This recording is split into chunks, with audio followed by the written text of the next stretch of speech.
코트디부아르와의 경기 후반 막판 그 한 장면이 지금 팬들 사이에서 엄청난 분노를 터뜨리고 있습니다. 그냥 한 번의 플레이 실수라고 넘기기엔 반응이 너무 거셉니다. 실제로 많은 축구 팬들은 도대체 저 선수를 홍명보는 왜 뽑은 거냐고 말하고 있습니다. 자기 소속팀에서도 바닥을 기고 있는 선수를 왜 국가대표에 발탁하느냐는 겁니다. 심지어 홍명보 양아들이냐는 조롱까지 나오는 상황입니다. 정말 그만큼 분위기가 험악합니다. 이 반응에 대해 일부 전문가들도 강하게 말하고 있습니다. 저런 이상한 선수가 손흥민 옆에서 뛰면 손흥민의 능력을 반으로 제한하게 된다고 아주 직설적으로 꼬집고 있습니다. 언론에서는 홍명보의 전술만 쓰레기라고 초점을 맞추고 있지만 정말 따지고 보면 전술만 쓰레기인 게 아니라는 겁니다. 선수 선발도 쓰레기고 책임을 회피하고 선수들에게 책임을 전가하는 인성도 쓰레기라는 아주 거친 비판까지 나오고 있습니다. 홍명보의 총애를 받으며 모습을 드러낸 이 선수가 손흥민 죽이기의 원흉이라는 지적까지 이어지고 있는데 정말 분위기가 심상치 않습니다. 코트디부아르와의 경기에서 대참사가 벌어진 뒤 팬들을 더 화나게 만든 건 경기 내용만이 아니었습니다. 오히려 경기 뒤 홍명보의 태도가 불에 기름을 부었습니다. 전술적으로 완전히 밀려서 상대에게 탈탈 털렸음에도 불구하고 자기 전술 문제에 대해 사과하지 않고 선수들의 집중력 문제를 먼저 거론했기 때문입니다. 하지만 실상을 보면 정말 문제의 핵심은 거기에만 있는 게 아니라는 말이 나옵니다. 일부 전문가들은 홍명보는 선수 시절부터 상대를 이용해 먹고 자기 잘못에 대해 제대로 사과한 적이 없는 인간이라고까지 말하고 있습니다. 정말 말이 세지만 그만큼 누적된 불신이 크다는 뜻이기도 합니다. 그 근거로 꺼내는 이야기가 있습니다. 바로 2002년 월드컵 전 이야기입니다. 당시 홍명보는 부상과 폼 저하로 일본 가와사키에서 거의 경기를 뛰지 못했다고 합니다. 그래서 히딩크에게 대표팀 선수로 선발되지 못했었다는 설명이 나옵니다. 그런데 그 상황에서 홍명보는 국내에서 자신의 홈팀이었던 포항 스틸러스를 설득해 자신을 영입해달라고 했다고 합니다. 출전 시간을 늘려 월드컵에 나갈 수 있도록 도와달라고 요청했다는 겁니다. 포항은 대승적인 차원에서 결단을 내렸다고 합니다. 당시로서는 거의 천문학적인 이적료인 17억 원을 지불하고 부상으로 제대로 뛰지도 못하고 폼이 다시 올라올지 아닐지도 모르는 홍명보를 영입했다는 겁니다. 결과적으로 홍명보는 포항에서 폼을 끌어올렸고 2002년 월드컵 대표팀에 승선했습니다. 그리고 월드컵에서 대활약을 하면서 완전히 부활하게 됩니다. 여기까지만 보면 드라마 같은 이야기입니다. 그런데 문제는 그 다음부터라고 말합니다. 홍명보는 월드컵 활약 이후 더 많은 연봉을 제시한 LA 갤럭시로 이적하기 위해 포항에 이적을 요청했다고 합니다. 포항은 17억 원이라는 엄청난 돈을 들여 그의 재기를 도왔는데 정작 돌아온 건 뒤통수였다는 겁니다. 포항 입장에서는 정말 어이가 없을 수밖에 없는 상황이었습니다. 포항은 이런 요구를 당연히 쉽게 받아들이지 않았다고 합니다. 하지만 홍명보는 2002년 월드컵에서의 명성과 우호적인 여론을 등에 업고 마치 포항이 자신의 앞길을 막는 것처럼 여론전을 펼쳤고 결국 LA 갤럭시로 이적했다고 전해집니다. 여기서부터 일부 전문가들은 홍명보라는 인물이 어떤 방식으로 자신의 이미지를 활용해왔는지 그리고 필요할 때는 조직보다 자신을 앞세워왔는지를 보여주는 장면이라고 주장합니다. 정말 사실이라면 팬들이 좋게 볼 수 없는 대목입니다. 그리고 시간이 흘러 홍명보는 2002년 월드컵의 활약을 바탕으로 결국 브라질 월드컵에서 감독직을 맡게 됩니다. 하지만 결과는 참담했습니다. 3전패.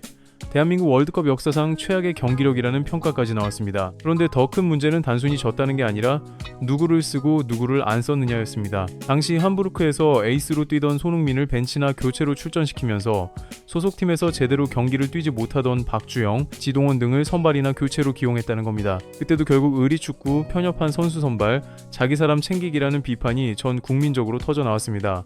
정말 답답한 건 그렇게 심각한 상황에서도 홍명보는 단 한마디의 진짜 사과도 하지 않았다는 지적입니다. 브라질 월드컵 조별리그에서 전패를 하고 난 뒤에도 팬들이 납득할 만한 책임 있는 태도를 보이지 않았다는 겁니다. 그런데 여기에 더해 브라질의 한 호텔에서 접대부를 불러 술 파티를 했다는 폭로까지 나오면서 상황은 더 크게 번졌습니다. 처음에는 그런 사실이 없다고 부인했지만 동영상이 유출되면서 빼도 박도 못하는 상황이 되자 그제야 팬들에게 사과했다는 비판이 이어졌습니다. 일부 전문가들은 이걸 두고 자기 잘못을 제대로 보지 못하는 아주 이상한 정신을 가진 사람이라고까지 표현하고 있습니다. 표현은 거칠지만 그만큼 대중의 실망이 깊었다는 뜻입니다.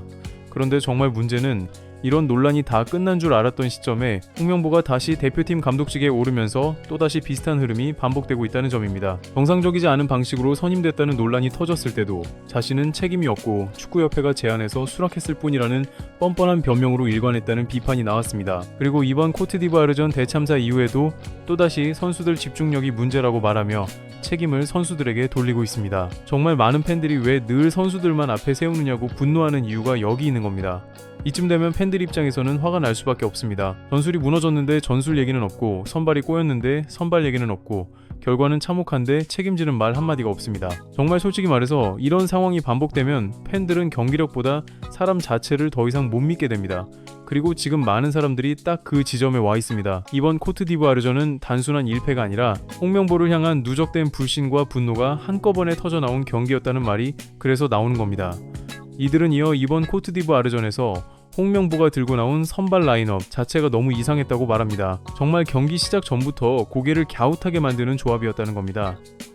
바로 왼쪽에 황희찬, 오른쪽에 배준호를 세운 선택 때문입니다. 물론 손흥민은 감기 기운이 있어 선발에서 제외했고, 이강인 역시 허벅지 상태가 온전하지 않아 선발에서 제외했다는 설명 자체는 어느 정도 이해할 수 있다고 말합니다. 하지만 정말 중요한 건 그 다음입니다. 원톱으로는 튀르키예 베식타시에서 주전 공격수로 좋은 폼을 보여주고 있는 오현규를 세웠다면 그 옆에서 오현규를 제대로 지원할 수 있는 수준의 윙어들을 붙여야 하는데 실제 선택은 전혀 납득이 안 갔다는 겁니다. 황희찬은 현재 강등권에 머물고 있는 울버햄프턴에서도 폼이 좋지 않아 경기 출전 자체가 원활하지 못한 상황이라고 말합니다. 그리고 오른쪽에 세운 배준호는 챔피언십, 그러니까 프리미어리그의 2부 리그에서 128경기 동안 8골을 넣은 선수라고 지적합니다. 거의 4시즌을 풀로 뛴 셈인데 8골이면 1년에 2골 수준이라는 말이 나옵니다. 그렇다면 왜 배준호를 선발했는지도 의문인데 더 황당한 건 주 포지션도 아닌 오른쪽에 세웠다는 점이라고 말합니다. 정말 냉정하게 보면 폼이 좋지 않은 황희찬을 왼쪽에 세우고 배준호를 익숙하지도 않은 오른쪽에 세우는 선택은 이해 불가라는 반응이 나오는 이유가 여기 있습니다.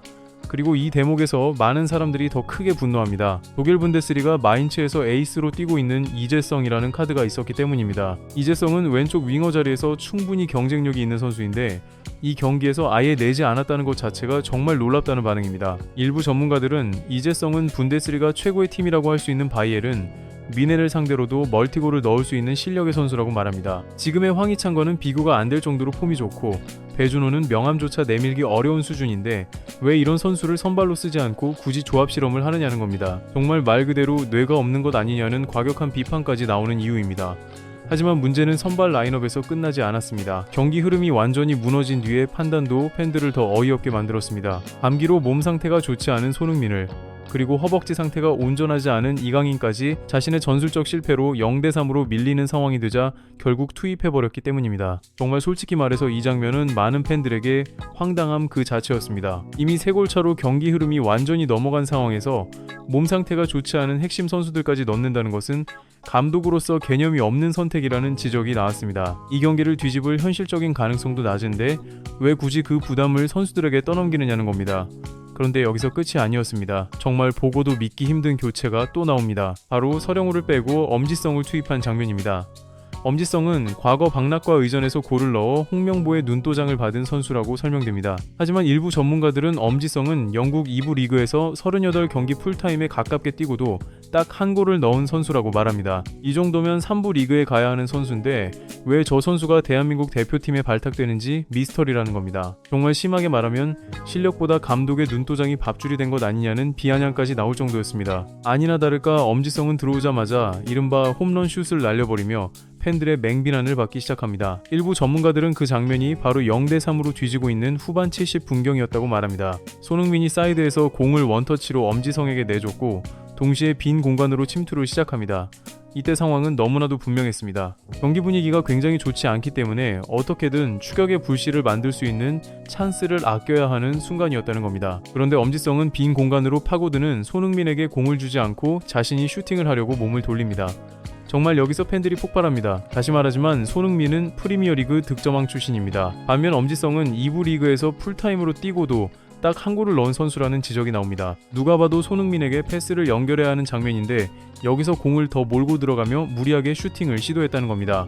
결과는 더 처참했습니다. 손흥민은 허탈한 표정으로 날아가는 공을 쳐다봤고 그 슈팅은 결국 골대를 한참 벗어나는 3루 타성 안타가 됐다고 표현됩니다. 이 한 장면이 왜 그렇게 팬들 사이에서 극도의 분노를 유발했는지 정말 그 이유가 너무 선명하게 드러난 순간이었습니다. 일부 전문가들은 엄지성이 대표팀에서 돋보이고 싶은 욕심 때문에 손흥민에게 패스를 하지 않거나 손흥민이 있어야 할 원톱 자리까지 자기가 들어가 골을 넣으려는 식의 무리한 플레이를 한다고 말합니다. 결국 팀을 살리는 축구가 아니라 자기 어그로 끌고 자기 존재감만 보여주려는 축구가 되어버린다는 겁니다. 대표팀에 선발되는 것 자체가 불가사의한 선수라는 말까지 나오는 이유도 여기에 있습니다. 정말 냉정하게 보면 후반 80분경 투입되는 공격 자원이라면 최소한 드리블로 상대를 벗겨내거나 순간적인 판단으로 찬스를 이어가거나 한 번쯤 판을 흔들 수 있어야 합니다. 하지만 수준 높은 팀을 만나면 그런 드리블이 전혀 통하지 않는다는 지적이 계속되고 있습니다. 결국 이번 경기는 홍명보의 전술적 무능만 드러난 게 아니라 선수 선발의 편협함과 납득 안 되는 기용 방식까지 한꺼번에 폭로된 경기라는 말이 나옵니다. 정말 실력과 폼이 좋은 선수가 있는데도 외면하고 상태가 좋지 않거나 소속팀에서 존재감이 떨어지는 선수들을 끌어다 쓰고 심지어 포지션까지 어색하게 비틀어 놓는다면 경기력이 정상적으로 나올 수가 없습니다. 그런데도 결과가 망가지면 또 선수 집중력을 탓합니다. 그러니 팬들 입장에서는 분노가 쌓일 수밖에 없는 겁니다. 이번 코트디부아르전은 단순히 진 경기라서가 아니라 왜 망했는지가 너무 적나라하게 보였기 때문에 더 큰 충격을 줬다는 반응이 이어지고 있습니다.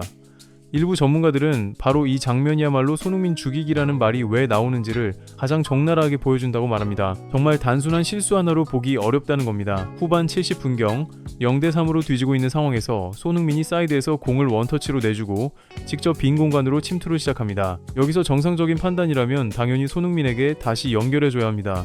정말 축구를 조금만 아는 사람이라도 그렇게 봤을 장면입니다. 그런데 엄지성은 그 패스를 선택하지 않았습니다. 오히려 자신이 직접 해결하겠다는 듯 몸을 돌려 슈팅을 시도했습니다.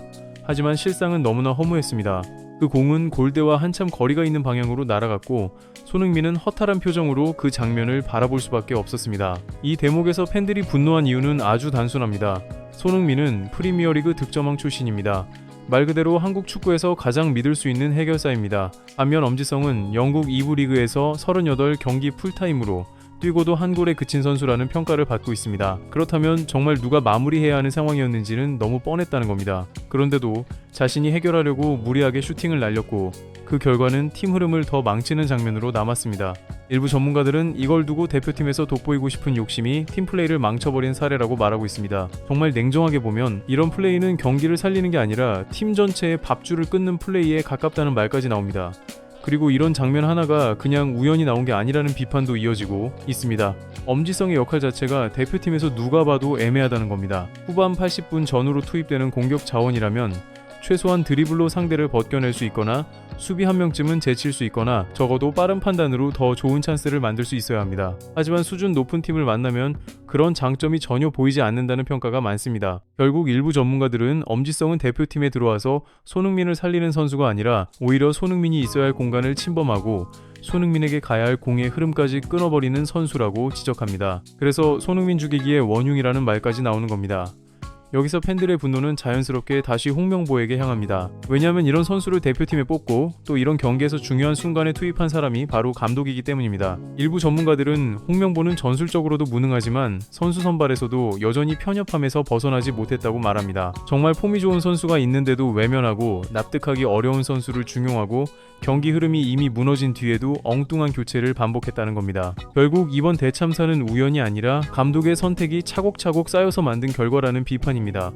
이런 지적은 홍명보의 과거 논란과도 연결되며 더 큰 공감을 얻고 있습니다. 과거 룸사롱 사건과 빵집 선임 논란에서도 보여졌듯 문제가 터졌을 때 진심 어린 사과보다 변명으로 일관하고 책임의 중심에서 빠져나가려는 태도가 반복됐다는 겁니다. 그런데 이번에도 또 비슷했습니다. 코트디부아르전에서 이렇게 처참하게 무너졌는데도 자신의 전술 실패와 선발 실패를 먼저 돌아보기보다 선수들의 집중력을 이야기하며 책임을 아래로 내려버렸다는 비판입니다. 정말 팬들 입장에서는 화가 안 날 수가 없는 대목입니다. 결과가 망한 것도 답답한데 왜 망했는지 너무 명확하게 보였고 그런데도 정작 감독은 늘 자기 잘못만 피해간다는 인식이 강해졌기 때문입니다. 또 일부에서는 엄지성 본인 역시 홈런슛을 날리고도 마치 상대 수비에 막혀나간 것 아니냐는 식의 뻔뻔함을 보였다고 말합니다. 이 대목에서 팬들은 홍명보와 하는 짓이 너무 닮았다고까지 반응하고 있습니다. 사과보다 변명, 반성보다 핑계, 책임보다 회피, 이런 흐름이 감독과 선수에게 동시에 겹쳐 보이니 결국 홍명보 양아들 아니냐는 식의 비아냥이 더 큰 공감을 얻게 됐다는 겁니다. 물론 표현은 거칠지만 그만큼 지금 여론이 감정적으로 폭발해 있다는 뜻이기도 합니다. 정리해보면 이번 코트디부아르전은 단순히 한 경기에서 진 문제가 아니었습니다. 손흥민과 이강인이라는 핵심 자원을 몸 상태가 좋지 않은데도 무리하게 투입한 판단, 황희찬과 배준호를 앞세운 이해하기 힘든 선발 조합, 이재성 같은 좋은 자원을 외면한 선택, 그리고 후반 막판 엄지성의 무리한 슈팅까지 모든 장면이 한 줄로 이어지며 팬들의 분노를 키웠습니다. 그리고 그 중심에는 늘 홍명보라는 이름이 있었다는 비판이 나옵니다. 전술도 흔들렸고 선수 선발도 흔들렸고 교체도 흔들렸고 경기 뒤 태도까지 흔들렸습니다. 그러니 지금 팬들 사이에서 나오는 말은 단순한 실망이 아니라 분노에 가깝습니다. 결국 많은 팬들이 지금 묻고 있는 건 하나입니다. 도대체 왜 늘 이런 식이냐는 겁니다. 왜 실력보다 의리와 눈도장이 먼저고, 왜 경기력이 무너지면 늘 선수들 탓이고, 왜 참사가 벌어져도 감독은 책임지는 말보다 변명부터 하느냐는 겁니다. 정말 이 질문에 답하지 못한다면 코트디부아르전의 분노는 절대 여기서 끝나지 않을 것이라는 반응이 이어지고 있습니다. 지금 축구 팬들이 화가 난 건 단순히 경기 하나를 졌기 때문이 아닙니다. 그 한 경기 안에서 한국 축구가 왜 자꾸 같은 방식으로 무너지는지가 너무 선명하게 드러났기 때문입니다. 그리고 바로 그 지점에서 홍명보를 향한 비판과 손흥민 죽이기라는 말이 폭발적으로 번지고 있는 것입니다.